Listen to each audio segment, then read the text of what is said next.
నమస్కారం, ఎట్లున్నారు? చాలా బాగున్నాను. అందరికి క్షణార్థి. అయితే మన తెలంగాణలో ఆట పాట మాట, మన తెలంగాణ సంస్కృతి సాంప్రదాయం అన్నీ కూడా కళ రూపంలో ముందు తరాలకి వెళ్తున్నాయి. ఇప్పుడైతే బోనాలు కూడా జరుగుతున్నాయి కాబట్టి మీరు ఒగ్గు కథ రూపంలో అండ్ ఒగ్గు కథను ఉపయోగిస్తూ బోనాలకి సంబంధించిన విషయాలు మాకు తెలియజేయాలి. అండ్ ముఖ్యంగా బోనాలు ఎలా స్టార్ట్ అయ్యాయి అండ్ దాని స్పెషాలిటీ ఏంటి, ముందుగా దాని గురించి మాట్లాడదాం. బేసికల్గా మనకు తెలంగాణ అంటేనే కొన్ని వేలాది కళారూపాలు, కొన్ని థౌజండ్స్ ఆఫ్ డికేట్స్, వేల సంవత్సరాల నుండి వస్తున్నటువంటి ఒక చరిత్ర కావచ్చు. తెలంగాణకు బోనాల పండుగ కూడా తెలంగాణకే సొంతమైంది. బతుకమ్మ పండుగ తెలంగాణకే సొంతమైంది. బోనాల పండుగ తెలంగాణకే సొంతమైంది. ఏం చేసినా సంథింగ్ డిఫరెంట్. ఇంకొకటి ఏంటంటే మనము మన దేశమే స్త్రీలను గౌరవించే దేశంగా మనం చెప్తూ ఉంటాం, చదువుతూ ఉంటాం. కానీ ప్రస్తుతం ఉన్న పరిస్థితులలో అది ఆ పేరుకు సార్థకత అనేది తగ్గిపోయింది. పూర్వకాలం కృతాయుగంలో రేణుకమ్మ కాలం, అంటే రేణుకా ఎల్లమ్మ కాలం అది టైం. అది ఆమె భర్త జమదగ్ని మునిదేవుడు. ఆ జమదగ్ని మునిదేవుడు పంచాక్షరి మంత్రం కోసం వెళ్ళి తపస్సు చేస్తుంటే కార్తవీర్యార్జునుడు, ఆ కథలో విలన్ ఎవరైతే ఉంటారో, ఆయన వదిలిన బాణానికి ఆయన చావు బతుకుల మధ్యలో ఉంటాడు. సో ఎల్లమ్మకు ఈ విషయం ఇప్పుడు మనం ఇంటర్నెట్ అయితే ఏ విధంగా ఉన్నదో, మనం ఇక్కడ మెసేజ్ పెడితే అక్కడ ఎట్లయితే పోతుందో, ఆ సత్యానభవనం ఎట్లా తయారు చేసిందంటే 7 సముద్రాల దగ్గరికి వెళ్ళి ఆ 7 సముద్రాల మధ్యలో ఉన్నటువంటి తామరాకుల మీద, ఎండ్రకాయ అంటాం కదా మనం, ఎండ్రకిచ్చలు అంటారు, ఎండ్రకాయలు పీతలు, ఎండ్రకాయలు పెట్టినటువంటి గూడు, మట్టితోటి పెట్టినటువంటి గూడు ఏదైతుందో ఆ మట్టిని తీసుకొని 7 బిళ్ళలుగా వేస్తుంది, రొట్టెలుగా వేస్తుంది. 7 రొట్టెలుగా చేసుకొని ఆ 7 రొట్టెలను తీసుకొని పోయి ఆ నడి సముద్రం లోపల తిరుగుతున్నటువంటి సుడిగుండం ఏదైతుందో ఆ సుడిగుండం లోపల దుంకుతుంది. దుంకినప్పుడు ఆ ఒరవడికి, ఆ స్పీడ్కు ఆ రొట్టెలుగా ఉన్నటువంటి మట్టి కుండలుగా మారుతాయి. మొత్తం ప్రకృతి పరంగా ప్రకృతిని అనువయించి చేయాలి ఆ బోనాన్ని. తర్వాత ఆ 7 కుండలను తీసుకొచ్చి మరి ఎట్లా ఎండబెట్టాలి, వాములు కాల్చేటప్పుడు మరి వాము లేదు, ఎట్లా అంటే అప్పుడు సూర్య భగవాను వేడుకుంటే 7 రోజులు కురిసేటువంటి వేడి, ఆ శక్తి, సూర్యశక్తి ఏదైతుందో, సౌరశక్తి ఏదైతుందో ఆ శక్తి ఒక గడియలో కురిపిస్తాడు ఆయన. కురిపిస్తే ఆ కుండలు ఎండుతాయి, టంగు టంగు అంటాయి. మల్లన్నంత మంత్రము లేదు, ఎల్లమ్మంత యంత్రము లేదంటారు జానపదులు. ఆమె ఏం చేస్తుందంటే ఆ దూసవరి వడ్లను తీసుకొచ్చి తన శక్తిని ఆవాహనం చేసుకొని ఈ ఎడమ చేతి, ఈ అరిచేతి ఏదైతుందో దీన్ని రోలును చేస్తుంది. ఈ మోచేతి, కుడి చేయి మోచేతి ఏదైతుందో దాన్ని రోకల్ని వేస్తుంది. దాన్ని వేసి ఇందులో వేసి దంచుతుంది అనమాట. ఈ రోలును, ఈ రోకల్ని, ఈ రెండింటిని కలిపి దంచి, ఈ దంచినటువంటి వడ్లను చెరగాలంటే చాటను యూజ్ చేయొద్దు, కంటి రెప్పల్ని యూజ్ చేసి చెరుగుతుంది. చెరిగి ఆ బియ్యాన్ని తీసుకొచ్చి కుండ లోపల పోసి ఆ నీళ్ళు కూడా మళ్ళీ సముద్రం నీళ్ళు, నది నీళ్ళు, చెరువు నీళ్ళు ఇవి వాడద్దు. అట్లా కండిషన్స్ ఉంటాయి. సో అప్పుడేం చేస్తుంది, బోనం ముంగట పెట్టుకొని తన భర్తను గుర్తు చేసుకొని, మల్లన్నెవరు, ఎల్లమ్మ, స్వయాన ఎల్లమ్మకు తమ్ముడు మల్లన్నని యాద్ చేసుకుంటే ఒకానొక సందర్భంలో మల్లన్నకు ఒక వరం ఇస్తుంది. ఆయన పిల్లను, తనకు తగిన పిల్ల దొరకాలని చెప్పి తపస్సు పడుతుంటే ఎల్లమ్మ అడ్డం వస్తే వాళ్ళిద్దరి మధ్యలో ఫస్ట్ ఒకరికొకరు తెలవకుండా లొల్లి పెట్టుకుంటారు. లొల్లి పెట్టుకుంటే అక్కడ కొంచెం వాగ్వాదం జరిగిన తర్వాత తెలుసుకుంటుంది, అదో మళ్ళా చరిత్ర. తెలుసుకున్న తర్వాత తమ్ముడు, నువ్వు తమ్ముని మనక నానా మాటలు అన్నారా, అందరూ దేవాన దేవతలంతా కూడా విభూతితోటి తర్వాత కుంకుమతో లగ్గం చేసుకుంటారు కదా, నువ్వు బండారుతో లగ్గం చేసుకోవాలని చెప్తుంది. మరి బండారు అంటే ఏంటిదంటే అది మక్కలో ఉంటుంది, మక్క రాజ్యంలో ఉంటుంది. మక్క రాజ్యానికి వెళ్ళి మైసర్ల బండారం తీసుకొచ్చి నువ్వు లగ్గం చేసుకోవాలి తమ్ముడు అని చెప్తే, అప్పుడు ఆమె ఇచ్చినటువంటి ఇన్స్ట్రక్షన్స్ తోటి మక్కకు వెళ్ళి మైసర్ల బండారు తీసుకొచ్చి ఆ చిన్నకొండల మీద ఉంటాడు ఆయన. ఆయన తీసుకొచ్చినటువంటి బండారు అవసరం ఉన్నప్పుడు నేను తీసుకుంటాను చెప్తుంది. ఇప్పుడు అవసరం వచ్చింది, ఎందుకంటే ఈ సత్యాన బోనం తీసుకుపోవాలంటే బండారు అవసరం ఉన్నది, ఆ శక్తి అవసరం ఉన్నది. తమ్ముడా మల్లన్న రా, నాకు బండారు కావాలంటే 7 పిడికిళ్ళు, 7 అక్కజనులకు 7 పిడికిలు పెట్టాలి కదా. మొదటి పిడికిలి ఎల్లమ్మకు పెడుతుంది. ఎల్లమ్మకు పెడితే ఆ బోనానికి కావాల్సినటువంటి బండారు, తనకు నుదటకు కావాల్సినటువంటి బండారుని తీసుకొని రౌద్ర రూపంలో, ఒక శివశక్తి రూపంలో బయలుదేరుతుంది. బయలుదేరి మధ్యలో వాళ్ళు కార్తవీర్యు పంపినటువంటి వాళ్ళు దూతలు వస్తారు, అది ఎంగిల్ చేస్తారు, తర్వాత విషయం అది. సో మొత్తం మీద ఎల్లమ్మ చేసినటువంటి సత్యాన బోనం, ఏడంత్రాల బోనం ఏదైతుందో తన భర్తను కాపాడుకోవడం కోసం చేసినటువంటి బోనం మొదటి బోనము. ఇంత చరిత్ర ఉన్నది. సో ఇప్పుడు మనము ఇదే బోనాన్ని ఆనవాయితీగా వస్తున్నటువంటి బోనం ఏదైతుందో ఇప్పుడు ఆషాఢ మాసం, శ్రావణ మాసంలో చేస్తున్నాం. ఎందుకు ఈ మాసంలో ఎందుకు చేస్తామంటే ఈ మాసంలో చినుకులు పడతాయి, ఈ మాసంలో వానలు పడతాయి. ఈ వానలు పడుతున్నటువంటి క్రమంలో చినుకుతో పాటు చిన్న చిన్న రోగాలను తీసుకొస్తుంది అది. సో ఈ గాయి గత్తరను తగ్గించుకోవడం కోసము ఆయా గ్రామ దేవతలు ఎవరైతే ఉన్నారో, పొలిమేర దేవతలు ఎవరైతే ఉన్నారో, పొలిమేర శక్తులు ఎవరైతే ఉన్నారో, ఆ పొలిమేర శక్తులు ఆ పోచమ్మ కావచ్చు, మైసమ్మ కావచ్చు, పెద్దమ్మ కావచ్చు, దుర్గమ్మ కావచ్చు, గంగమ్మ కావచ్చు, ఇట్లా 7 అక్కజనులు ఎవరైతే ఉన్నారో ఈ అక్కజనులకు ఆయా సంస్కృతి సాంప్రదాయాలకు అనుగుణంగా ఆయా కమ్యూనిటీ వాళ్ళు పోయి, ఏ కమ్యూనిటీ వాళ్ళు పోయి ఆ కమ్యూనిటీకి చెందినటువంటి ఆడబిడ్డకు బోనం నైవేద్యంగా సమర్పిస్తారు. ఇది బోనం సింపుల్గా. ఇంత చరిత్ర ఉంది అంటే తెలంగాణ అంటే జనరల్లీ ఇప్పుడు మాట్లాడుకునేటట్టు మొన్న వచ్చిన ప్రత్యేక రాష్ట్రం కాదు. దాని వెనక ప్రతి మాట, ప్రతి ఆచారం వెనక ఏదో ఒక కథ ఉంది. అండ్ ఆ కథ అంటే ఇది దేవుళ్ళు దేవతలు మాత్రమే కాదు, మన కల్చర్లో ఇంకిపోయింది మొత్తం అంతా. సో అది అది అది ఒక రకమైనటువంటి అస్మితమ్మ, అంటే వెళ్ళిపోయింది. అది చాలా వరకు మనము పొడగొట్టుకుంటున్నాం. మన భాషలో చెప్పాలంటే మనకు మనంగా స్వయంకృతంగా పొడగొట్టుకునేటువంటి ఒక విధంగా చెప్పాలంటే దౌర్భాగ్యం అది. బట్ ఇంత కళారూపాలు కూడా ఇవన్నీ కూడా ఒగ్గు కథ అంటే ఒగ్గు కథ మీరేదో చేస్తున్నారని కాదు, కానీ ఒగ్గు కథనే మిమ్మల్ని చూస్ చేసుకుందేమో అన్నట్టుగా అయిపోయింది. మీరు వాట్సాప్లో కూడా స్టేటస్ అది చూసాను నేను, కింద క్యాప్షన్ ఒగ్గు కథ మిమ్మల్ని చూస్ చేసుకుంది అన్నట్టుగా, బాన్ ఫర్ ఒగ్గు కథ అని చెప్పి. అయితే దీన్ని మనం బోనాల గురించి చెప్పారు, ఇంకా చాలా విషయాలు ఉన్నాయి మాట్లాడుకోవాల్సినవి. బట్ బోనాల గురించి మనకు ఒగ్గు కథ రూపంలో ఎలా తెలియజేస్తారు? అమ్మవారు ఎల్లమ్మ అప్పుడు ఎప్పుడైనా ఈ రేణుకా ఎల్లమ్మ కావచ్చు, పోచమ్మ కావచ్చు, మైసమ్మ కావచ్చు, అమ్మా మాయమ్మ నేను నమ్మి తినల పోషమ్మ, నమ్మి తినల పోషమ్మ నేను వేడితి ముద్దుల గుమ్మ, ఊరే నగరని పేటమ్ము నీ పేరే పిల్లల పెడుగమ్మ, కొండలపైన వెలిసినవు నువ్వు కోయిల పలుకులు వలికినవు, బాటల కడ్డం నిలిచినవు బలవంతుల వట్టుక దుంచినవు, 30 శక్తులు నీ ఎంట నీ ముందట పోత రాజంట, లల్లే లల్లే లెల్లాయిరే తాయిల్లెల్లే లెల్లాయిరే, డమడమడప్పులు కొట్టంగా అగులో బొగులో ఉట్టంగా, ఆర్చికూతలు వెట్టంగా పెడాయి బొబ్బలు లేపంగా, గుబగుబ గుగ్గిల మెయ్యంగా అగులో బొగులో ఉట్టంగా, అమ్మవారు బయలెళ్ళింది ఆదిశక్తి బయలెళ్ళింది. అంటే ఒక అమ్మ బయలుదేరడానికి ముందు ఇక గింత ఉంటుంది, ఇంకా చాలా అంటే ఒక పాటతో గంట సేపు ఉంటుంది. అమ్మవారు బయలుదేరాలంటే ఎల్లమ్మ కథలో చెప్తాం.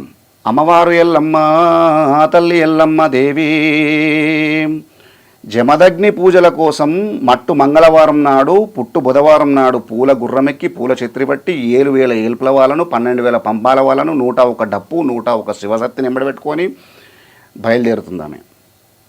అంటే ఆమెతో పాటు ఒక్కొక్క డప్పుకు ఒక్క శివశక్తి, ఒక్కొక్క బోనము, ఒక్కొక్క డప్పంట మా ఊరాలెల్లమ్మ, ఒక్క శివసత్తంట మా ఊరాలెల్లమ్మ, 2 డప్పులాట మా ఊరాలెల్లమ్మ, 2 శివసత్తులాట మా ఊరాలెల్లమ్మ, అదిగో వస్తుంది వస్తుంది మా ఊరాలెల్లమ్మ, వస్తుంది వస్తుంది మా ఊరాలెల్లమ్మ, వస్తుంది వస్తుంది మా ఊరాలెల్లమ్మ, భారీ సింహం మీద మా ఊరాలెల్లమ్మ, వస్తుంది వస్తుంది మా ఊరాలెల్లమ్మ, కోడి పుంజుల మీద మా ఊరాలెల్లమ్మ, అదిగో సూర్యుణ్ణి పట్టింది మా ఊరాలెల్లమ్మ, సుక్కబొట్టు పెట్టింది మా ఊరాలెల్లమ్మ, చంద్రుణ్ణి పట్టింది మా ఊరాలెల్లమ్మ, జడకొప్పుల పెట్టింది మా ఊరాలెల్లమ్మ, తాసుంబాముల పట్టింది మా ఊరాలెల్లమ్మ, తలకిరీటం పెట్టింది మా ఊరాలెల్లమ్మ, నాగుంబాముల పట్టింది మా ఊరాలెల్లమ్మ, నడుము కట్టు కట్టిందో మా ఊరాలెల్లమ్మ, పెద్ద పెద్ద పాములాట మా ఊరాలెల్లమ్మ, పెద్ద టేలుడు ఉంగురాలు మా ఊరాలెల్లమ్మ, చిన్న చిన్న పాములాట మా ఊరాలెల్లమ్మ, చిటికెనేలు టుంగురాలు మా ఊరాలెల్లమ్మ. అంటే మీరు ఈ పాటలను అన్నీ గమనించవచ్చు. ప్రకృతిలో ఉన్నటువంటి అంటే మనము ఏదో హార్మ్ఫుల్గా భావిస్తామో, అంటే దాని దగ్గరికి పోతే మనని తింటది, మనని గరుస్తుంది అని మనం ఏదైతే భావిస్తున్నామో, మనుషులేం కదా, మనని కాటేయకపోయినా కూడా మనము ఆ పామును కొట్టేస్తాము, చూసి భయపడతాము. కొంతమంది కొడతారు, ఆ పులి వస్తుందంట భయపడతాం. ఈ భూమి మీద మనిషి బ్రతకడానికి ఎంత హక్కు ఉందో చీమ బ్రతకడానికి కూడా గంతే హక్కు ఉన్నది. కానీ నువ్వు బ్రతకడం కోసము మనం ఇంకోరిని బ్రతకనియం. అయితే ఒగ్గు కథ అంటే ప్రతి ఒక్కరూ వినదగింది, అందరూ వినాల్సింది. దీంట్లో విలువలు ఉన్నాయి, మన సాంప్రదాయం ఉంది, సంస్కృతి ఉంది. అయితే ఏ ఒగ్గు కథ వింటే అందరికి దీని ప్రాముఖ్యత తెలుస్తుంది అంటారు? ఒగ్గు కథ ఏమైనా జరుగుతుంది అనుకోమ్మా, నేను మీ అందరికి చెప్తున్నా, మన కెమెరా బ్రదర్లకు చెప్తున్నాను, అందరికి చెప్తున్నాను, మీకు కూడా అందరికి చెప్తున్నాను. ఏమన్నా ఒగ్గు కథ జరిగితే మీరు ఒక గంట సేపు ఓపిక చేసుకుని ఒగ్గు కథ వినండి. మల్లన్న కథ ఒక్కసారి వింటే మీ అన్నదమ్ములతో లొల్లి పెట్టుకో. నిజమమ్మా, మీ అన్నదమ్ములతో లొల్లి అనేది విలువలు తెలియజేసేది. ఎల్లమ్మ కథ ఒక్కసారి గనక వింటే మన కన్న తల్లిదండ్రుల పాదాలను చేతిలోకి తీసుకొని కంటికి అద్దుకుంటాం. ఒక్కసారి కూడా కన్న తల్లిదండ్రులను కనీసం దూషణ కాదు కదా, పల్లెత్తు మాటను అల్టిమేట్గా నీకు తెలియకుండానే నీ కళ్ళ నుండి నీళ్లు ధారాళంగా పోతాయి. తుడుచుకొని నీ తువాల కూడా పచ్చి అయిపోతుంది. అంత బ్రహ్మాండంగా ఏడిపిస్తారు. ఏడిపించిన వాళ్ళు ఊకుంటారా? విత్ ఇన్ సెకండ్స్లో ఎలియనేషన్ థియరీ, ఆధ్యాత్మిక విచ్చిత్తి అంటారు కదా, వెంటనే నవ్విస్తారు. ఆ నవ్వడానికి కూడా మళ్ళీ నువ్వు కళ్ళపడి నీళ్ళు కారాల్సింది, అంత బ్రహ్మాండంగా నవ్విస్తావు. దట్ ఈస్ ఒగ్గు కథ. అలాగే మీరు డమరుకం లాగుంది, అది దాన్ని ఒగ్గు అంటారు కదా. అమ్మా, ఇది మేము అత్యంత పవిత్రంగా భావించేటువంటి శివుని చేతిలో ఉన్నప్పుడు ఇది డమరుకం. శివుని చేతిలో ఉన్నప్పుడు ఇది డమరుకం. శివుని చేతిలో ఉన్నదంటే ముందుగా ఇది శివుని చేతిలో లేదమ్మా, ముందుగా అమ్మ చేతిలో ఉన్నది. అమ్మ చేతిలో ఉన్నప్పుడు అర్ధనారీశ్వరుడుగా అవతారం ఎత్తినప్పుడు అమ్మ చేతిలో ఉన్నటువంటి ఢమరుకము వాద్యం ఏదైతే ఉందో శివుని చేతిలోకి వచ్చింది. ఇది సృష్టిలోనే మొట్టమొదటి వాద్యం ఏదైతే ఉన్నదో అంటే అది ఢమరుకం. ఢమరుకము మల్లన్న అవతారము, శివుడి అంశగా మల్లన్న అవతారము ఎత్తినప్పుడు తనకు కొన్ని కోరుకుంటాడు. ఆ కోరుకున్నటువంటి దానిలో ఈ డమరుకం కూడా ఉన్నది. ఈ డమరుకం మల్లన్న చేతికి వచ్చేసరికి ఇది ఒగ్గుగా మారింది, ఒగ్గు జగ్గుగా మారింది. ఇప్పుడు తెలంగాణ భాషలో ఎందుకు ఒగ్గు పూజారులు అయ్యారంటే ఈ డమరుకాన్ని వాళ్ళ చేతులకు తీసుకొని డమరుకాన్ని మురోగిస్తూ మల్లన్న ఇలవేల్పు, ఇలవేల్పు మల్లన్న కథ కావచ్చు, బీరప్ప కథ కావచ్చు, ఈ కథలను చెప్తున్నారు కాబట్టి ఒగ్గుతోటి చెప్పే కథను ఒగ్గు కథ అయింది. ఒగ్గుతోటి చెప్తున్నారు కాబట్టి ఆ పూజారులు ఒగ్గు పూజారులు అయినారు, ఒగ్గు కళాకారులు. అట్లా డమరుకం మోగిస్తే ఉద్భవించే శబ్దం ఓంకారం. ఇది శివుడికి కానీ మల్లన్నకు కానీ యావత్ శైవ సాంప్రదాయానికి అందరికీ, శైవునికే కాదు విష్ణువు కూడా చాలా, దీని నుండి ఉద్భవించేది మోగిస్తే, డమరుకం మోగిస్తే, ఒగ్గును మోగిస్తే ఉద్భవించేది ఓంకారం కాబట్టి ఆ ఓంకారం ఉద్భవించేది డమరుకం కాబట్టి దానికి ఒగ్గు అని పేరు వచ్చింది. ఒగ్గు అది ఆ రకమైనటువంటి స్పిరిచువల్ వైబ్రేషన్స్ బయటకు వస్తాయి. నువ్వు డమరుక నాదాలలో శివుడు శివతాండవం చేసిండు, శివతాండవం డమరుకం నాదాలలోనే. అక్కడ అమ్మ, ఇక్కడ ఈయనే. అక్కడి నుండి వచ్చిందే శివతాండవము, శివతాండవం నుండి ఉద్భవించిందే మన వరంగల్ వేదిక నుండి బయటకు వచ్చింది. పద్మశ్రీ మహానుభావుడు నటరాజ రామకృష్ణ గారు తయారు చేసిన పేరుని నాట్యం కూడా ఇక్కడ నుండి బయటకు వచ్చింది. అట్లా ఒకసారి మళ్ళా నన్ను చిన్నగా ప్రార్థిద్దాము, మీరు కూడా మంచిగా చెవులు పెట్టి వినండి.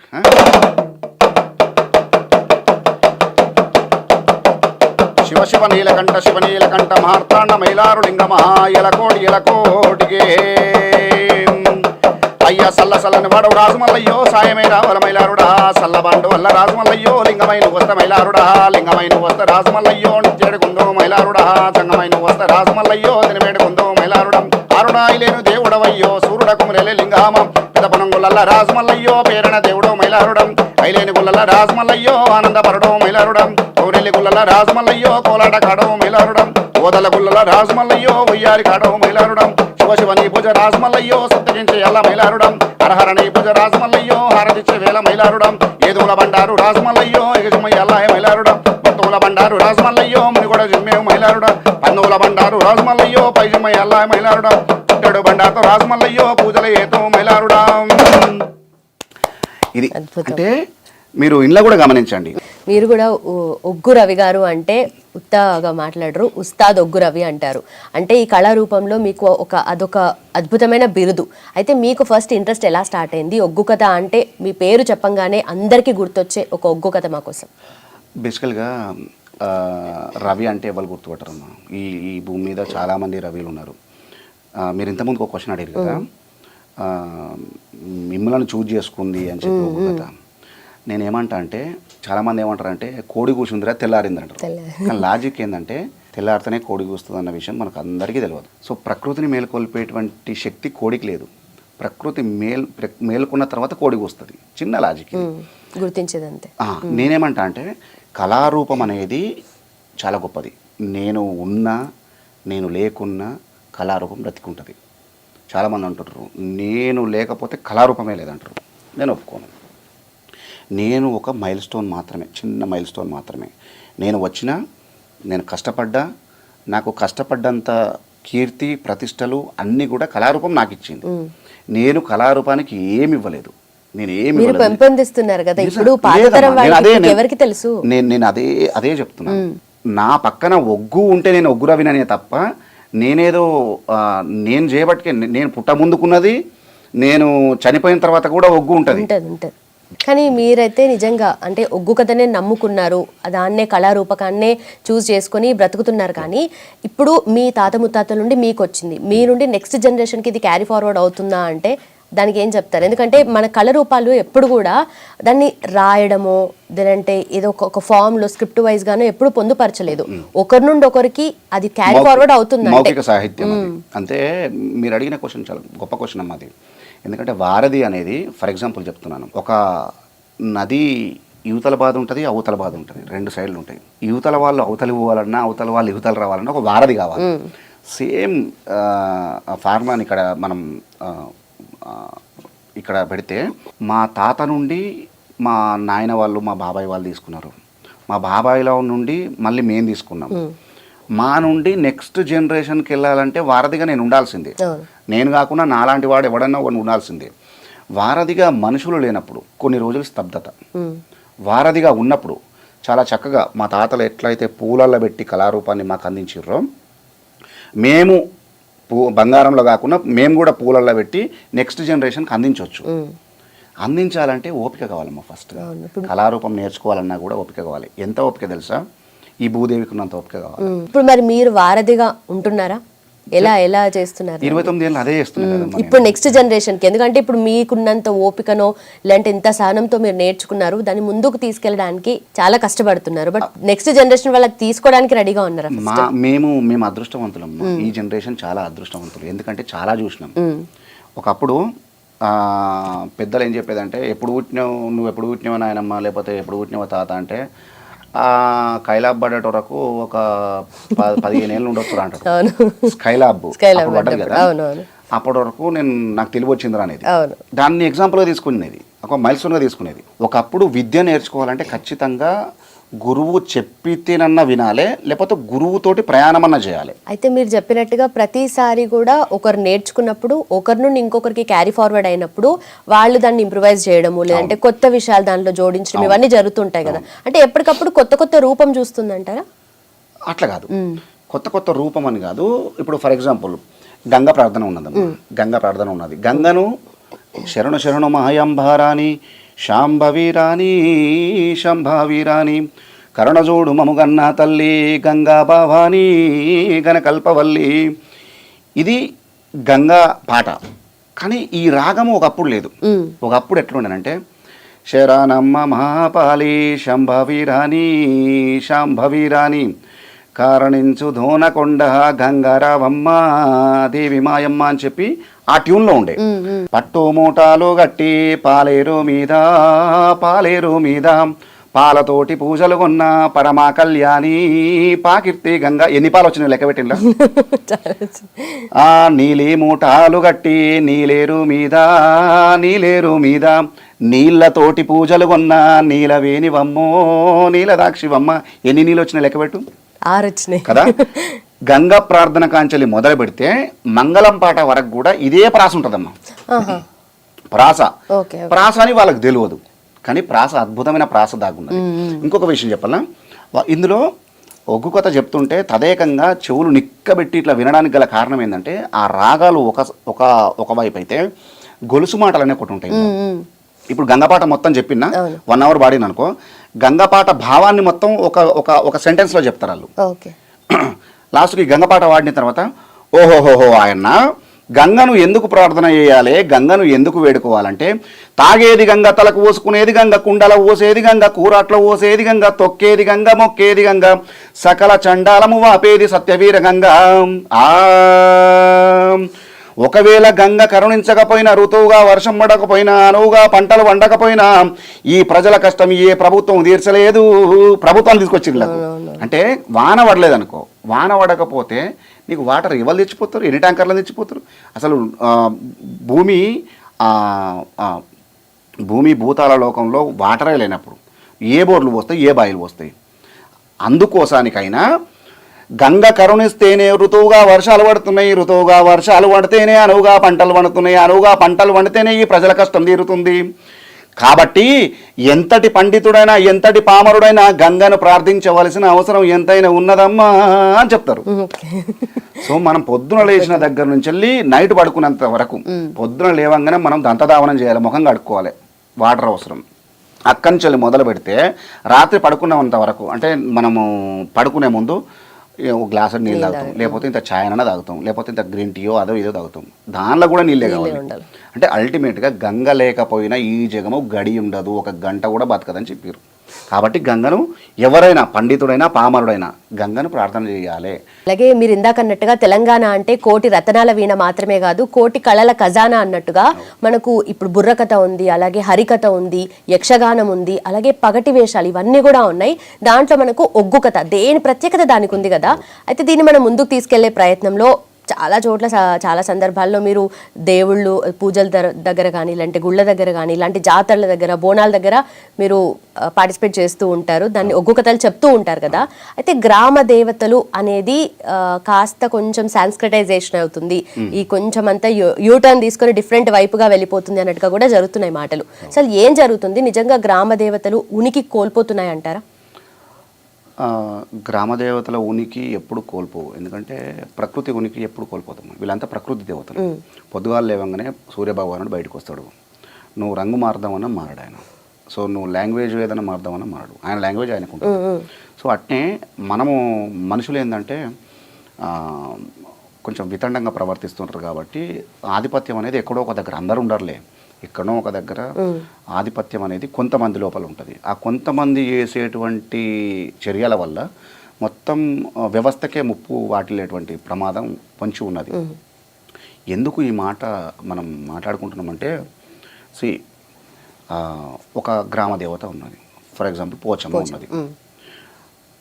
పోచమ్మ వేరే దేవుడు అంటే 4 శక్తులు, లేకపోతే ఇట్లా 4 భుజాలు, లేకపోతే 10 తలకాయలు అట్లా ఉండదమ్మా గ్రామాలలో ఎవరు. కానీ పోచమ్మ అంటే ఆ గ్రామానికి మొదటి వైద్యురాలుగా భావిస్తారు, మొదటి డాక్టర్ పోచమ్మ. ఏ కష్టం వచ్చినా ఆరోగ్యపరంగా మొట్టమొదట పోయేది పోచమ్మ దగ్గరికి పోతారు. ఎందుకు? ఆ రకమైనటువంటి వచ్చినటువంటి ఆ రుగ్మత ఏదైతుందో ఆ రుగ్మతను 2-3 రోజులలో పొడగొడుతుంది ఆమె. ఎట్లా పొడగొడుతుంది? ఆమె ఇంజెక్షన్ ఇస్తుందా, గోలి ఇస్తుందా, ఏమైనా మందు పెడుతుందా? అంతకంటే గొప్పదైనటువంటి ఆ రకం ఆ రుగ్మతకు సంబంధించినటువంటి దీవనార్థులు ఇస్తుంది కదా. మల్లన్న దేవుడు రోజు పొద్దుగాల లేవగానే 3 గంటలకు ఆయన మేల్కొల్పి చేస్తాం. ఇప్పుడు శివ నీలకంఠ సిద్ధగించేటి అల్లా, బసవయ్యని పూజ ప్రార్థన చేసేటి అల్లా అని చెప్పి పొద్దున 3 గంటలకు ఆ రాగాలు ఒగ్గులు పాడేటువంటి రాగాలతోటి ఆయన మేల్కుంటాడు ఆయన. సో అంత గొప్ప గర్భగుళ్ళకి పోయి ఆయన దగ్గర పోయి లేవయ్య స్వామి, మనం వెంకటేశ్వర స్వామికి సుప్రభాతం, కౌసల్య సుప్రజారం ఏదైతే ఉందో, లైక్ ఇక్కడ దళిత బహుజనులలో లేకపోతే మధ్యతరగతి ఈ ప్రజలలో వాళ్ళకు ఒక సుప్రభాతం ఇది. మల్లన్నకు ఎల్లమ్మకి ఇష్టమైనటువంటి వాద్య పరికరం ఏంటిది? జమడిక కదా. జమడికేనన్నా కనబడదా? ఎల్లమ్మకి ఇష్టమైనటువంటి బండారు కదా. ఆ బండారు ఎక్కడన్నా కనబడ్డదా? పూలలో పెట్టారు బ్రహ్మాండంగా. ఆమె కోరుకున్నటువంటి ఆడంబరాలన్నీ తీసుకొచ్చి పెట్టారు. మనసుకు ఇష్టం లేని మనకు ఇష్టం లేని వ్యవస్థలన్నీ తీసుకొచ్చి పెట్టి తన మనసుకు ఇష్టమైనటువంటి తను కోరుకున్నటువంటి, ఇంతకుముందు చెప్పిన కదా, 7,000 ఏలుపల వాళ్ళు, 12,000 పంబాల వాళ్ళు, 101 డప్పు, 101 శివశక్తి, 6 భైన్ల వాళ్ళు, వీళ్ళందరినీ తీసుకొచ్చుకుని ఆమె పరివారం కదా వీళ్ళంతా. ఈ పరివారాన్ని అంతా మీరు బయటికి నెట్టేసి, సో ఎక్స్ట్రా ఇవన్నిటిని యాడ్ చేసి మీరు ఇప్పుడు శాస్త్ర ప్రకారం ఒక వేద మంత్రోచ్చారణ చేస్తారు ఫర్ ఎగ్జాంపుల్. ఆమెకి ఏమర్థమవుతుంది? సో ఆమెకు అర్థం కాంది ఆమె ఏ విధంగా మీకు దీవెనార్థులు పెడతారు. మీరేం చేయలేకపోతున్నారా? ఇప్పుడు ఎప్పటి నుండో ఉన్నారు కదా మీరు దీంట్లో, ఏం చేయలేకపోతున్నారా? ఏం అమ్మా ఇది నేనేమంటే ఇది ఒక ప్రభుత్వంలో ఉన్నటువంటి దేవాదాయ ధర్మాదాయ శాఖ చేసేటువంటి పని, ఇది డ్యూటీ. నేనేమంటా అంటే ఎల్లమ్మకు కలుశాఖ పెట్టాలి. కొత్తగా ఉంటుందని చెప్పి నువ్వు మంచి కాస్ట్లీ ఫారెన్ విస్కీ తీసుకొచ్చి ఎల్లమ్మకు పోతే నడుతుంది. ఇది మనం చేస్తున్నటువంటి తప్పులు ఇవే అమ్మా. ఇవి మార్చుకుంటే బాగుంటుంది. బోరంచ పోచమ్మ గుడి ఉన్నది. బోరంచ పోచమ్మ కాడ ఆ పేర్లు కూడా మార్చేసారు. వాళ్ళు చెప్పేటప్పుడు కూడా పోచ మహాదేవి నామదేశ అని చదువుతారు. ఇప్పుడు మనము రెగ్యులర్గా మన ఇంట్లో అమ్మలాగా ఒక పెద్దాడ బిడ్డలాగా భావించుకున్నటువంటి పోచమ్మ తల్లి దగ్గర పోచవ దగ్గరికి పోయినాం అంటాం.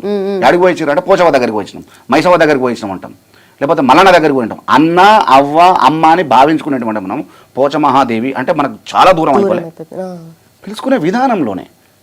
సరే, ఇదంతా దేవుళ్ళ గురించి, దేవతల గురించి, పూజలు, గుళ్ళు కాదు, మన నేటివిటీ కూడా మిస్ అవుతుంది కదా ఇక్కడ. ఒక్కటి నేను ఇంకొక విషయం ఏం చెప్తాంటే, ఎప్పుడైతే నువ్వు ఆ సంబంధిత పూజారులను బయటికి అంటే లోపల రానియకుండా చేసి బయటికి పంపించినామో, వాళ్ళకు స్థానం లేకుండా చేసిర్రో, ఆ పూజారులు ఎప్పుడైతే బయటికి వెళ్ళిర్రో, ఇన్ని ఏళ్ళ కొన్ని థౌజండ్స్ ఆఫ్ డికేడ్స్ నుండి వచ్చినటువంటి సంస్కృతి, సాంప్రదాయం, అస్మిత, ఐడెంటిటీ ఇది ఏదైతుందో అంత వాళ్ళతోటే పోతుంది.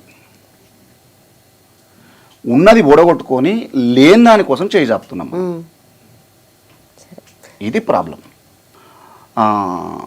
అమ్మ నా కొడుకుకు, నా బిడ్డకో లేకపోతే కొడుక్కో తల్లి అయింది, అమ్మవారు అయింది. అమ్మవారు తగ్గితే నీకు కోడి పిల్లని కోస్తాను ఒప్పుకుంటాను, రైట్? కోడి పుంజుని తీసుకుపోయి ఆడ కోసుకొని సరే ఆమెకు కొంచెం అర్పితం చేసి తీసుకొస్తారు. ఇప్పుడు తల్లి అయితే కోడిపిల్లను కోసుకుందాం అనుకున్నటువంటి ఈ రోజులలో అక్కడ శ్రీచక్ర ప్రతిష్టాపనలు చేశారు. ఎక్కడైతే బలి జరిగే చోటున శ్రీచక్ర ప్రతిష్టాపన చేయాలనేటువంటి ఆలోచన ఏదైతుందో అదే మొదటగా తప్పు. శ్రీచక్రం గొప్పదమ్మా, రెస్పెక్ట్గా చాలా గొప్పది, మహిమాన్వితమైంది. నేను నమ్ముతా, నువ్వు నమ్మాల్సింది, అందరు నమ్మాల్సింది. కానీ ఎక్కడుండాలనో అక్కడ ఉండాలి. కానీ తీసుకొచ్చి పోచమ్మ దగ్గర పెడతా, బలులు జరిగే చోటన పెడతా. నేను ఇప్పుడు ఎల్లమ్మ దగ్గర పెట్టిర్రు. ఎల్లమ్మ దగ్గర ఇప్పటికీ నువ్వు శ్రీచక్రం పెట్టినావు, భక్తులంతా వచ్చి మేకపోతులు తీసుకొచ్చి ఆడ చూయించుకొని తీసుకొని పక్క పోయి కోసుకుంటారు. అంటే ఇప్పుడు శ్రీచక్రము బలంగా ఉన్నట్టేనాడా? శ్రీచక్రాన్ని ఎవరు అవమానిస్తున్నారు? ఇప్పుడు ఎవరు అవమానిస్తున్నట్టు? ఆ బలం లేకుండా చేస్తున్నది ఎవరు? రేపు పొద్దుగాల ఎల్లమ్మ సాంప్రదాయం ఏంటిది అంటే బుక్లో చదువురా అంటారు. మల్లన్న సాంప్రదాయం, పట్టణ సాంప్రదాయం ఏంటారు, పుస్తకాలు చదువురా అంటారు. ఇప్పుడు నువ్వు అది కోల్పోయినావంటే, వీళ్ళు గుళ్ళు కోల్పోయారంటే వాళ్ళ జీవితం పోయినట్టే కదా. వాళ్ళ జీవితం పోయినట్టయితే ఈ ఒగ్గును తీసి చిలుకోయకో లేకపోతే అటుకుమీనో వేస్తారు. పని లేనప్పుడు ఏం చేస్తారు? అంతే. వాళ్ళు కూలికో, నాలికో, బత్తాయిలో, లేకపోతే ఇప్పటికీ చాలామంది కళాకారులు, శ్రేష్టమైనటువంటి లబ్ధ ప్రతిష్ఠులైనటువంటి కళాకారులు, పూజారులు అంతా కూడా తన పనులను వదులుకొని పాలకూరలు అమ్ముకుంటూ, బత్తాయిలు అమ్ముకుంటూ, స్టవ్ పొయ్యిలు, శారదకథ కళాకారులు అయితే మరీ వాళ్ళ జీవనం అయితే చెప్పరానటువంటి పేదరికానికి వెళ్ళిపోయారు. ఇది వ్యవస్థ చేస్తున్నటువంటి తప్పిదం. ఏ ఒక్కరినో నేను వేలెత్తి చూపించడం లేదు, ఇక్కడ వ్యవస్థనే తప్పిదం చేస్తుంది. కాబట్టి మనం కళ్ళు తెరవాలి. మనతో పాటు కుక్కలను పెంచుకుంటున్నాం, మనతో పాటు పిల్లలను పెంచుకుంటున్నాం, మనతో పాటు అదేందో డిఫరెంట్ పురుగులు కూడా పెంచుకుంటారు. కానీ కళాకారులకు స్థానం లేదమ్మా. ఇక్కడ ఇది దౌర్భాగ్యమైన విషయం. కళాకారులను మాత్రం చంపుకుంటున్నాం. మనుషులుగా బతుకుతున్నారు, కళాకారులుగా చచ్చిపోతున్నారు. నా పక్కన ఒగ్గు ఉంటే నేను ఒగ్గు రవిని అవుతా, నేను కళాకారుని. నా పక్కన ఒగ్గును తీసేసే ఇక నాకు బువ్వ దొరుకుతలేదురా నాయన, నాకు బట్టలు కొన్నా, నా పిల్లలకు చదువులకు కూడా దొరుకుతలేదు అని చెప్పినప్పుడు నా పక్కన ఒగ్గును తీసేసుకుంటా. చౌదరపల్లి, డాక్టర్ రవికుమార్ చౌదరపల్లి అని పెట్టుకుంటా. ఎవడాడు అంటే కళాకారుడు చచ్చిపోయినట్టే కదా, మనిషిగా బతుకున్నా. అందుకని చుక్కసత్తయ్య గారు ఏమని చెప్తారంటే, కళ బతకాలంటే కళాకారుడు బతకాలి. కళాకారుడు బతికితే కళ బతుకుతుంది. కళ బ్రతికితే ఈ సమాజంలో ఐడెంటిటీ, ఎవరెవరు, ఏ సాంప్రదాయ కళారూపాలు ఏంటి, ఇవన్నీ కూడా వాళ్ళు చెప్పగలుగుతారు. మంచి ఏంది, చెడు ఏంది, గ్రామదేవతల ప్రార్థనలు చేస్తారు.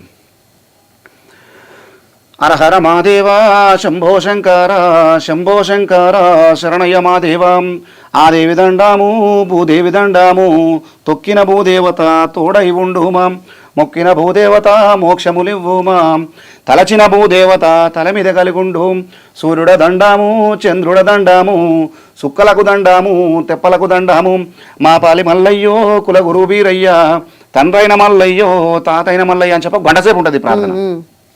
ప్రకృతి నుండి మొదలుపెట్టి మన ఆరాధ్య దేవతలు ఎవరైతే ఉన్నారో వాళ్ళ దగ్గరికి పోతున్నాం. అంటే ఎంత అంటే ఇంకోటి పెళ్ళిళ్ళు జరుగుతున్నాయమ్మా. పెళ్ళిళ్ళు జరిగినాక సరే ఇప్పుడు నైటు ఎగిలివారంగా పెళ్ళిళ్ళు జరిగేటి ఆ పొద్దు ఓడవంగా అటు పొద్దు పొడిచే ముందు బిఫోర్గా ఓ 4 గంటలకో 5 గంటలకో అరుంధతి నక్షత్రాన్ని చూపించేది. అప్పుడు అగో అట్లా ఇట్లా పొడలు పెడతారు కదా ఇట్లా అరుంధతి నక్షత్రాన్ని అప్పుడు వచ్చేది నక్షత్రం. ఆ నక్షత్రం వచ్చే సమయానికి వీళ్ళు పోయి ఆడుండి నక్షత్రాన్ని చూసేది. వీళ్ళు పెట్టిన ముహూర్తం కాకుండా 11 గంటలకు 12 గంటలకు ముహూర్తం ఉంటే 2 గంటలకు పెళ్లి చేసుకుంటారు. పట్టవాడి కూడా అయ్యగారు కూడా కట్టిన చేస్తాడు. బయటికి రాని రాగో పట్టవాడి కూడా సుక్కలు చూపిస్తాడు ఆయన. వీళ్ళు చూస్తారు, ఇద్దరు చేతులు పెడతారు, పొడలు దిగుతారు. అంటే ఎంత ఒక అపసవ్య దిశలో మనం బయలుదేరుతున్నాం అనేది అంటే వాళ్ళకి తెలుసు. సూచించడానికి పట్టవాడి కూడా అరుంధతి నక్షత్రం ఉంటుందని చెప్పి అయ్యగారు తెలుసు. ఆ నక్షత్రం ఉండదు మనం ఉత్తైనా చూస్తున్నాం అని చెప్పి వీళ్ళకి తెలుసు. కానీ ఆ పెళ్ళి కూడా డమ్మి. ఏం లాభం చెప్పి అంటే మనం చేసుకునేటువంటి ఆ బ్రహ్మ ముహూర్తం ఏదైతుందో ఆ ముహూర్త కాలంలో మనం పెళ్ళిళ్ళు చేసుకోకపోవడం వల్ల లేకపోతే అపసవ్య దిశలో అమ్మ ఇంకొకటి చెప్తున్నా, మీరు ఎవరు ఏమనుకోవద్దు, ఇది ఖచ్చితంగా మీరు కట్ చేయొద్దు. ఇది పెళ్ళికి ముందు ఒకప్పుడు అమ్మ నాయన చూసేటోళ్ళు అమ్మాయిని, లేదా పిల్లనో అమ్మ నాయన చూసేటోళ్ళు. సరే పిల్ల బాగుందిరా లేకపోతే పిల్లగాడు బాగుంటారా అని చెప్పి పెళ్ళిళ్ళు నిశ్చయాలు జరిగేది. కాకుంటే ఇంకో కొంచెం అడ్వాన్స్ ఉంటే ఒకసారి చూస్తాను ఆయన లేకపోతే అమ్మాయిన అబ్బాయిని ఒకసారి చూయించుకొచ్చి వచ్చేది. మళ్ళీ పెళ్లినాడే చూసేది. పెళ్లినాడు మధ్యలో కూడా బట్ట పెడతారు. ఎందుకు? కారణం నువ్వు చిలకర బెల్లం పెట్టేదాకా తాళి కట్టేదాకా అమ్మాయి ముఖం చూడొద్దు. ఇది దాని అర్థం. అమ్మా ఎంగేజ్మెంట్ అయిందో లేదో ఆ పెళ్ళికి ముందే ఇదేదో షూట్ ఉంటారు కదా, దాన్ని ఏమో షూట్ అంటారు, ప్రీ వెడ్డింగ్ షూట్. ఎవరమ్మా అంటే నేనేమంటున్నానంటే ఆ సంస్కృతి పెళ్ళి అయ్యేదాకా బట్ట అడ్డం పెట్టి పుస్తకం కట్టేదాకా ముఖం చూడనటువంటి మన సాంప్రదాయమే ఇవాళ పెళ్ళి కాక ముందుకే ప్రీ వెడ్డింగ్ 3-4 రోజులు పోతున్నారు. ఏం దౌర్భాగ్యం అది. అంటే పెద్దలు పనిలేక చెప్పలేదమ్మా, మన మంచి కోరే చెప్పినారు.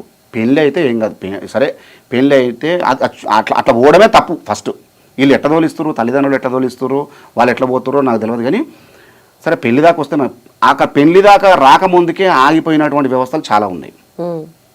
ప్రీ వెడ్డింగ్ షూట్ జరిగిన తర్వాత ఇప్పుడు ఎవరు నిందించాలి? తప్ప ఎవరు దనాలి? పిల్లలు దనాలన్నా, తల్లిదండ్రులు దనాలన్నా, ఎవరు దనాలి? ఇది మనం గమనించుకోవాలమ్మా. అంటే అపసవ్య దిశలో మనం తిరగవద్దు. కృతాయుగంలో రేణుకా ఎల్లమ్మ తల్లి కార్తవీర్య మహారాజు చేత శీలభంగానికి గురి కాబడ్డది. తత్కారణంగా ప్రయత్నం చేసిండు ఆయన. చేస్తే తత్కారణంగా ఒక్కడు చేసినటువంటి క్షత్రియ వంశంలో కార్తవీరుడు ఒక్కడు చేసినటువంటి తప్పుకు పరశురాముడు ఎదిగిన తర్వాత తన గండ్ర గొడ్డలి చేత క్షత్రియ వంశస్థులు ఎంతమంది ఉన్నారో కృతాయుగం అయిపోయి కొస వరకు కూడా ఎక్కడ క్షత్రియుడు ఉన్నా తెగ నరుకుంటూ వచ్చిండు. మళ్ళీ లాస్ట్కి ఎవరు మిగిలిరు? దశరథ మహారాజు ఒక్కరు మిగిలిండు. ఆయన అనంతరం వచ్చింది మళ్ళీ రాముడు, ఆ తర్వాత క్షత్రులు మళ్ళీ ఉన్నారు.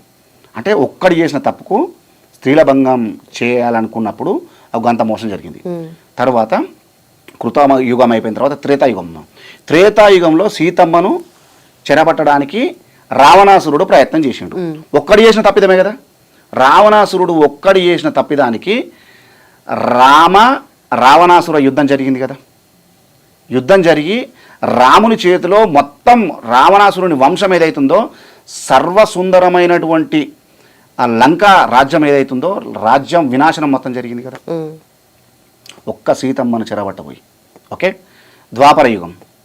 ద్వాపరయుగంలో నిండు సభ లోపల 100 మంది కౌరవులు ఉన్నటువంటి ప్లేస్లో ద్రౌపది ఒక్క ఆడబిడ్డను కొంగులాగిరాళ్ళు శీలభంగం చేయడానికి ప్రయత్నం చేశారు.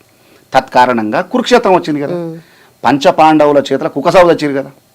మొత్తం కౌరవ వంశం మొత్తం నాశనం అయిపోయింది కదా. ఇవాళ కలియుగంలో తెల్లారి లేస్తే అక్కడ శీలభంగం చేయడానికి ప్రయత్నం చేశారు. కానీ ఇలా పేపర్ చూద్దామంటే భయం, వణుకు పుడుతుంది. 6 ఏళ్ళ చిన్నారి మీద 5 ఏళ్ళ చిన్నారి మీద అఘాయిత్యాలు. ఏం దౌర్భాగ్యం, ఎటు పోతున్నాం మనం? అంటే ఏ దిశగా మనం, అంటే మన జ్ఞానం అంతా ఏమవుతుంది? మనము రాకెట్లు వేరే గ్రహం మీదకి పంపించేటువంటి మన జ్ఞానము ఒక ఆటో నమ్మి ఒక ఆటో ఆయన చేతిలో ఆటో ఎక్కించి ఒక్కదాన్ని పంపాలంటే భయపడుతున్నారు తల్లిదండ్రులు. ఇవాళ నిన్న గుజరాత్లో అక్కడెక్కడనో జరిగింది. ఒక ఆడపిల్ల ఒక కొండ మీదకి పోతే దుర్మార్గులు ఒక 7-8 మంది కలిసి అఘాయిత్యం చేసి చంపేసారు. దీనికి ప్రతి ఒక్క కర్మకు ఫలితం చెల్లించాల్సి ఉంటుంది కదా. ఒక రేణుకా ఎల్లమ్మ జరిగితేనే గంత పెద్ద కర్మ జరిగింది, ఒక సీతమ్మకి జరిగితేనే గంత పెద్ద కర్మ జరిగింది, ఒక ద్రౌపది జరిగితేనే గంత పెద్ద కర్మ జరిగింది. మరి ఇంతమంది ఆడబిడ్డల శోకానికి కారణభూతం కాదు, కారణమవుతున్నటువంటి ఈ వ్యవస్థలో మనము ప్రతి దానికి ప్రతి కర్మకు మనం చెల్లింపులు అనేది చేయాలి కదా. కాబట్టి స్త్రీ శోకం అనేది ఉండకూడదమ్మా. స్త్రీ శోకం ఉన్న చోట నువ్వెంత పచ్చటి మడిని తయారు చేయాలనుకున్నా కూడా అది ఎడారి అవుతుంది తప్ప ఆ పంట పొలాలుగా మారవు అవి. అది గుర్తుంచుకోవాలి. ఇప్పుడు అదే సందర్భంలో మనం మాట్లాడుతూ ఉన్నాం కాబట్టి బోనాలు కూడా వస్తున్నాయి, బోనాలు కూడా మనం చేసుకుంటున్నాం కాబట్టి బోనాలకి సంబంధించి అలాగే గ్రామ దేవతలను పూజించేలాగా మన ఇప్పుడు ఒగ్గు కథలో ఏమేమి ఉంటాయి అండ్ ఎలా మీరు కొలుస్తూ ఉంటారు అమ్మవారిని? పట్నాలు చాలా గొప్ప సాంప్రదాయం. కొన్ని వేల సంవత్సరాలుగా వస్తున్నటువంటి సనాతన సాంప్రదాయం అది. ఈ సాంప్రదాయము 5 కలర్లు, పంచరంగుల ముగ్గులు, అంటే పలకలు ఉంటాయి. ఆ పలకల చేత ఆ పట్నం వేసి ఆ పట్నం మీదకి మల్లన్న దేవుణ్ణి, బీరన్న దేవుణ్ణి లేకపోతే అమ్మవార్లను తీసుకొచ్చి ఆ పట్నం మీద పెట్టి బండారేయడము, అవన్నీ కూడా సత్సాంప్రదాయంగా కొన్ని వేల సంవత్సరాల నుండి వస్తున్నటువంటి సాంప్రదాయం. ఈ సాంప్రదాయం ఏదైతే ఉందో ఒగ్గు సాంప్రదాయం ఇంకా నిలబడి ఉండడానికి కారణం ఏంటంటే ఈ షెపర్డ్ కమ్యూనిటీ ఏదైతుందో గొల్ల కుర్మలు ఎవరైతున్నారో ముఖ్యంగా ఇళ్ళల్లో ఒక ఆడపిల్ల పెళ్లి చేయాలన్నా ఒక మగపిల్ల కానీ పెళ్లి చేయాలన్నా ఫస్ట్ పట్నం వేయాలి. లింక్ అనేది ఉంది అక్కడ. సో తన జీవితానికి లింకు అనేది వాళ్ళ జీవితానికే ఉన్నది కాబట్టి ఈ ఒగ్గు కళారూపం ఇంకా ప్రవర్ధమానంగా ప్రజ్వరిల్లుతుంది. లేకపోతే వాళ్ళ జీవితానికి కనుక లింకు లేకపోతే ఈ ఒగ్గు కళారూపం కూడా ఎప్పుడో కాలగర్భంలో ఉండిపోవు. చాలా కళారూపాలు ఇట్లా లింకు లేకపోవడం వల్ల, జీవితాలకు లింక్ లేకపోవడం వల్ల కొన్ని వదిలిపెట్టారు కొంతమంది. అంటే అభివృద్ధి చెందుతున్నాం అన్నటువంటి సాకుతోటి వాళ్ళు ఎందుకురా, మనకు వీళ్ళు ఉన్నారు కదా వీళ్ళని తీసుకొచ్చుకున్నాం, వాళ్ళ ప్లేస్లో వీళ్ళు వస్తే కథం అయిపోయాయి. ఇన్ని రోజులు వచ్చినటువంటి ఆ సాంప్రదాయం సత్సాంప్రదాయం అంతా కాలగర్భంలో కలిసిపోయాయి. అందుకని నేను ఏమంటున్నానంటే తల్లిదండ్రులు వృద్ధులైనరని చెప్పి, తల్లిదండ్రులు అందంగా లేరని చెప్పి మనం తల్లిదండ్రులను మార్చుకోలేము కదమ్మా. తల్లిదండ్రులు ఒక్కరే ఉంటారు కదా. కళారూపం కూడా ఆయా కమ్యూనిటీకి ఒక్కొక్క కళారూపమే ఉంటుంది. ఎట్లా మార్చుకుంటాం? అయితే అప్పుడు మీరు పాడే ఆ ఒగ్గు కథ మా కోసం ఒకటి. మనకు మాంకాలమ్మ మనం బీరప్ప పండుగ చేసేటప్పుడు మాంకాలమ్మను స్తుతించేటువంటి ఒక చక్కటి పాట రాసిండు ఆయన, పెద్ద ఆయన. ఆదికి మొదలుగా ఓంకారమ్మున ఆదిశక్తివై పిండాండంబులం ముగ్గురు మూర్తుల సృష్టి చేసియా మూలము తెలిపిన లోకమాతవు కాళీమాంకాళిమాయమ్మ ఓ జగదాంబ ఓ జగన్మాతనిను భక్తితోడ ప్రార్థించుచుంటినమ్మా. అవని మొదలుకొని ఆకాశంబున అష్టదిక్కులను నవకండంబులం సూర్య చంద్రులను సృష్టి చేసియా ముల్లోకంబులను ఏర్పరించినవు కాళీమాంకాళిమాయమ్మ ఓ జగదాంబ ఓ జగన్మాతనిను భక్తితోడ ప్రార్థించుచుంటినమ్మా. దుష్టరక్కసుల దృంచుట కొరకై భీమ పరాక్రమ భీకర రూపిణి చండికాంబత్రి శూలవేణివై అవని లోపల అబుగులు చూపినవు కాళీమాంకాళిమాయమ్మ ఓ జగదాంబ ఓ జగన్మాతనిను భక్తితోడ ప్రార్థించుచుంటినమ్మా. వస్త్రయుగ్మ యజ్ఞోపవీతములు పట్టుమూట జరుతారు వస్త్రములు సల్వటద్దముల సన్నపురవికలు కనకదుర్గని కానుకలివిగో కాళీమాంకాళిమాయమ్మ ఓ జగదాంబ ఓ జగన్మాతనిను భక్తితోడ ప్రార్థించుచుంటినమ్మా. నానాభూషణ పత్రిపుష్పములు మల్లెముల్ల విరజాజు గులాబులు నానాభూషణ పత్రిపుష్పములు మల్లెముల్ల విరజాజు గులాబులు మరువంబును కురు వేరు దవనము అందమైన వనమాలలు నీకు కాళీమాయమ్మ ఓ జగదాంబ ఓ జగన్మాత నిన్ను భక్తితోడ ప్రార్థించుచుంటినమ్మా. మంగళగౌరికి మంత్రి పుష్పములు అంగనమనులు ఆలాపింపగా సుగంధ పరిమళ నొదట తిలకములు శాంభవే నిమమ్మ ధరింపుమా కాళీమాయమ్మ ఓ జగదాంబ ఓ జగన్మాత నేను భక్తితోడ ప్రార్థించుచుంటినమ్మా. ఆయ్ కలకత్తులో నేను కాళీ అందురు, బొంబాయిలో మా అమ్మాయి అని అందరు, లస్కరులో మాం కాళీ అందరు, నమ్మిన వారికి ఇమ్మై ఉన్న కాళీమాయమ్మ ఓ జగదాంబ ఓ జగన్మాతని భక్తితోడ ప్రార్థించుచుంటినమ్మా. ఇది అంటే ఎంత ఎంత అద్భుతమైనటువంటి వచనాలతోటి ఆయన అమ్మవారిను 41 రోజు సుఖసతయ్య గారు ఆవాహనం చేసుకుని దొడ్డిలో బర్ల కొట్టం ఉంటుంది కదా, బర్ల కొట్టంలో అమ్మవారిని నిలుపుకొని ఒక రూపాన్ని నిలుపుకొని ఒక అంటే మనం దేవుడు లేడనుకుంటే అక్కడ బండ, దేవుడు ఉన్నాడు అనుకుంటే అమ్మవారు మాంకాలమ్మకు 41 రోజులు ఉపాసన చేసి అద్భుతంగా ఆ పాటను రాసిండు. ఒక పాటనే కాదు, అద్భుతం, ఇంకా చాలా పాటలు ఉన్నాయి. అయితే అందరికీ ఇప్పుడు కరెక్ట్ అయ్యే విషయంలో అంటే ప్రభుత్వం గురించి కావచ్చు, ఇప్పుడున్న సొసైటీ కండిషన్స్ని బట్టి కావచ్చు, ఒగ్గు కథ ఆ రూపంలో చెప్పాల్సి వస్తే ఏం చెప్తారు? ప్రభుత్వం గురించి చాలా ఎన్నికలలో చాలా రకాలుగా పాటలు పాడినాము. తెలంగాణ ఉద్యమం గురించి పాటలు పాడినాము. తెలంగాణ ఉద్యమానికి ఒగ్గు కథకి చాలా ప్రత్యేక అనుబంధం ఉన్నది. ఒగ్గు డోలుకు అనుబంధం ఉన్నది. ఇవాళ ఉన్నటువంటి నాయకులు వేదికలు నెక్కి మాట్లాడిరంటే ఆ జన సమీకరణ అంతా చేయగలిగింది వీళ్ళు కదా. ఒగ్గు కళాకారులు కావచ్చు, డప్పు కళాకారులు కావచ్చు, జండిక కళాకారులు కావచ్చు, ఈ వాద్య పరికరాలను మోగించుకుంటూ ఆ కళాకారులు బయటకు వచ్చిర్రు, ఉద్యమంలో నేరుగా పాల్గొన్నారు కాబట్టినే కదా ఇవాళ ఉన్న నాయకులందరూ కూడా వేదికలకి మాట్లాడగలిగారు. కానీ బిహైండ్ ద స్క్రీన్ వెనుక ఉన్నటువంటి వీళ్ళ కష్టాన్ని మర్చిపోవద్దు. ఫైనల్లీ మా అందరి కోసం ఒక ఒగ్గు కథ అందరికీ యూజ్ అయ్యేది, ఎందుకంటే ఆ మాట పాట దాంట్లో ఒక నెరేటివ్ స్టైల్ ఉంటుంది, అందరికీ తెలియజేసే ఒక కథ ఉంటుంది. ఆ రూపంలో ఏం చెప్పాలి? రైట్. ఇప్పుడు అమ్మవారి రూపం గురించి వర్ణిస్తారు ఒగ్గు కళాకారులు. బీరప్ప దేవుడు మాంకాలమ్మ మేడ దగ్గరకు వచ్చి అక్కా మాంకాలని కూతలు పెడతాడు. తమ్ముడి మాటలు విన్నటువంటి అక్క 7 ఏళ్ల నాడు సబలక్ష మంద కాపలు పోయిన నా తమ్మునికి ఏమి ఆపద కలిగిందని చెప్పి అమ్మవారు మాంకాలమ్మ ఎడవన 7 మంది, కుడిన 7 మంది, 7 14 మంది దాసి కన్యలు విలయ వింధ్యామనులు చేస్తున్నారు. అమ్మవారి రూపం ఎట్లుందంటే 20 చేతుల వీర మాంకాలి, 12 చేతుల పాకీర్తి మాంకాలి, పోసిన కాసె పురి విప్పలేదు, 4 భుజములు శంఖము చక్రము గదావన మాల పద్మము ధరించిన మాంకాలమ్మ 7 మేడల్ల ఎండి మేడల్ల టుంగుటుయ్యాల మీద కూర్చొని ఉన్నది. ఎడవన 7 మంది, కుడిన 7 మంది, 7 14 మంది దాసి కన్యలు విలయ వింధ్యామనులు చేస్తూ ఉన్నారట అని చెప్పి అమ్మవారి రూపం. ఒక అమ్మను కీర్తించాలంటే నేను ఎందుకు అమ్మనే ఎక్కువ కీర్తిస్తా అంటే, అమ్మను మొక్కితే వరాలు తొందరగా ఇస్తుంది. నువ్వు మన ఇంట్లో కూడా నాయనని అడిగితే పైసలు తొందరగా ఇయ్యడు. అదే అమ్మ దగ్గర పోయి అమ్మ నాయన పైసలు ఇస్తాడంటే దాచుకున్న డబ్బులన్నీ ఇస్తుంది లాస్ట్కు. అందుకని చాలా మంది అమ్మ కీర్తనలు ఎక్కువ చేస్తారు. రైట్. శాంభవి గంభీర భైరవి దేవి జగదంబ నీదు మహిమలెన్నంగా నిజముల తరమగున జనని వీరగోల ఒక చేత వీరము ఒక్క చేత పసుపు కంచుడు ఒక చేత పద్మమొక్క చేత ఆ గావు పిల్ల ఒక చేత ఘటము ఒక్క చేత అమ్మవారు నీదు మహిమలెన్నంగా నిజముల తరమగునా. ఒక డైలాగ్ చెప్పిండు. అంటే అమ్మవారి లోపల ఎన్ని శక్తులు ఉంటాయి అనేది ఆ పాటల వైపు చెప్పిండు. అంటే తమ్ముణ్ణి ఒక భగవాని పట్టణం పంపించేటప్పుడు అమ్మ భయపడుతుంటుంది, మాంకాలమ్మ భయపడుతుంటుంది. నువ్వు భగవాని పట్టణం పోతున్నావు తమ్ముడా, ఏమన్నా ఆపదగలుగుతున్నావు, లే నేను నీ తమ్ముడిని కదా, నీ ఆజ్ఞ నీ దీవెనలు నా మీద ఎప్పటికుంటాయని చెప్పి అప్పుడు బీరప్ప దేవుడు ఒక డైలాగ్ చెప్తాడు. అంటే బేసికల్గా ఈ ఓరల్ ట్రెడిషన్లో కథాగాన పద్ధతిలో డైలాగ్ వర్షన్ అనేది చుక్క సత్తయ్య గారితో స్టార్ట్ అయింది.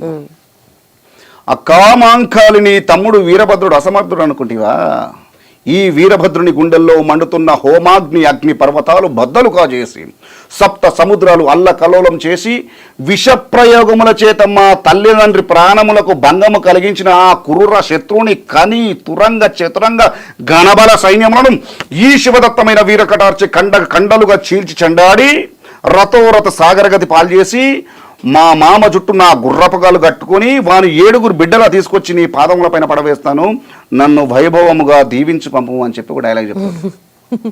చాలా ఆమె దీవనార్తి పెట్టి పంపిస్తుంటే గంగాదేవి అడ్డం వస్తుంది. ఈయన వెళ్తున్నటువంటి ఆ స్పీడ్కు ఆ గంగాదేవిని చెప్పినా కదా ఇంతమందుకు, మనం ప్రకృతిని ఏం చేసినా కూడా నువ్వు స్టేజ్ ఎక్కుతున్నావు అనుకో, ఫర్ ఎగ్జాంపుల్ మీరున్నారు, మీరందరూ ఆ అన్న కెమెరా చేస్తున్నాడు, ఈ అన్న కెమెరా చేస్తున్నాడు, మీరు యాంకరింగ్ చేస్తున్నారు, మీరు ఇక్కడికి వచ్చేటప్పుడు కూడా ఈ స్టూడియోలోకి అడుగు పెట్టేటప్పుడు కూడా మనసు నుండా స్మరించుకొని ఈ ఈ ఈ ఈ అమ్మకు దండం పెట్టి వస్తే ఇయ్యాల అనుకున్నంత పేరు రాకపోయినా వస్తుంది, మ్యాక్సిమం వస్తుంది. రాలేదు కదా అన్న, నువ్వు చెప్పినావు కదా అంటే వస్తుంది, కొంచెం విల్ టేక్ టైం, కానీ తప్పకుండా వస్తుంది. మనం ఏదైతే పంచభూతాల స్మరణ ఏదైతుందో, అన్న కెమెరా చేస్తుండు, కెమెరాకి దండం పెట్టాలి. ఇంకొక అన్న వాటర్ తీసుకొస్తాడు, ఆయన శక్తి ఏం తక్కువ కాదు, ఆయనే. అంటే ఎక్కడైతే మనకు ఇక్కడ బువ్వ అందిస్తుందో ఆయా క్షేత్రంలో ఆ క్షేత్రానికి మనం దండం పెట్టాల్సిందే. నేను ఒగ్గును ముట్టుకుంటే కాలు చెప్పులు వేసుకోను, ఇది తీసుకొని సంచిలో పెట్టిన తర్వాతనే మళ్ళా పాదరక్షలు ధరించడం జరుగుతుంది. అంటే అంత పవిత్రంగా భావించగలగాలి, అంత గొప్పగా అంత భక్తితో మీరు చూస్తున్నారు కాబట్టి. నేనే కాదు, మనం ఎవరైనా అట్లే ఉండాలి. సో డాక్టర్లు మీరు గమనించారా, ఇంకొక విషయం కూడా చెప్తాను. డాక్టర్లు అయితే విద్య ఎంబీబీఎస్ ఎండీలు ఎంఎస్ చేస్తారు కదా, వాళ్ళు సర్జరీ చేసేటప్పుడు ఆ బ్లేడ్కి దండం పెడతారు. ఇది గమనించవచ్చు మీరు. ఎందుకంటే ఆపరేషన్ సక్సెస్ కావాలంటే ఎంత మేధస్సు ఉన్నా కనిపించని శక్తి ఒకటి మనకు సహకరించాలి. కొండంత ప్రతిభే కాదు, గోరంత అదృష్టం తోడుగాలంటారు కదా, ఆ అదృష్టం కనిపించని పవర్ ఇస్తుంది మనకు.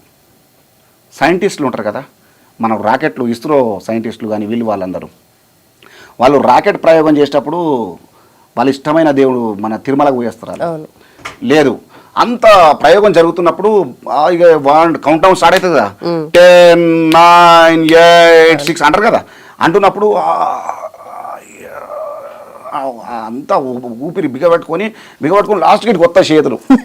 అంటే కనిపించని దైవానికి ఎవరైతే ఉంటారో వీడికి వస్తారు. సైంటిస్టులే కదా, మరి వాళ్ళ దగ్గర విద్య ఉన్నది కదా, సత్వం ఉన్నది కదా, మరి ఇదేందుకు నమ్మకం? అంటే ఒక నమ్మకం, బిలీఫ్. దేవుడు ఎక్కడో లేడు, ఎక్కడ చూసుకుంటే అక్కడ ఉంటాడు. కాబట్టి ప్రతి పని చేసే ముందు మనం మంచి చేయకపోయినా పర్లేదు, ఎస్పెషల్గా ప్రకృతికి. నేను ప్రకృతి గురించే పదే పదే పదే పదే ఎందుకంటున్నానంటే, ప్రకృతి విధ్వంసం, స్త్రీ శోకం, ఈ 2 ఎక్కడైతే జరుగుతాయో అక్కడ పచ్చదనము, వాళ్లకు ఆనందము ఇవి ఏముండవు, కన్నీళ్ళు శోకం తప్ప ఏముండవు. ఎప్పుడైతే స్త్రీ శోకానికి గురి కాకుండా ఆనందంగా, ప్రకృతి మాత కూడా ఆనందంగా ఎప్పుడుకుంటుందో మానవ సమాజం కూడా మంచిగా ఉంటుందని చెప్పి గురువు గారు చెప్పారు. మన మాధ్యమం ద్వారా నేను కూడా అదే చెప్తున్నాను. రైట్ సార్, నిజంగా చాలా థ్యాంక్ యూ సో మచ్ అసలు. ఎందుకంటే ఇప్పుడు బోనాలు జరుగుతున్నాయి, ఇంతకన్నా గొప్ప గెస్ట్ నేను తీసుకురాలేకపోయాను. తప్పకుండా మీరు వచ్చారు. అసలు నిజంగా బోనాల గురించి, ఒగ్గు కథ గురించి, మన తెలంగాణ సంస్కృతి సాంప్రదాయం, ఆట పాట మాట అన్నిటి గురించి మాట్లాడినందుకు, అలాగే మీ భక్తితో మీరు ఎంత అయితే కళని పెంపొందిస్తున్నారో అలాగే దాన్ని మీరు ముందుకు తీసుకెళ్తున్నారో బట్ నిజంగా ఇప్పుడు మీరే లేరనుకోండి, మీరన్నారు వారధిగా ఒకరు ఉండాలని, మరి వారధిగా మీరు ఉన్నారు కదా. జస్ట్ అంటే నేను అదే చెప్తున్నాను, నేను వారధిగానే ఉన్నా తప్ప నేనుంటే కళ ఉన్నదని కాదు. నేను కళారూపం నేర్చుకోవడం వల్ల మీరు ఒక వారధిగా కొనసాగిస్తున్నారు కాబట్టి అది కూడా నిన్ను నూరేళ్ళు చల్లగా ఉంటుంది. థ్యాంక్ యూ సో మచ్ అండి.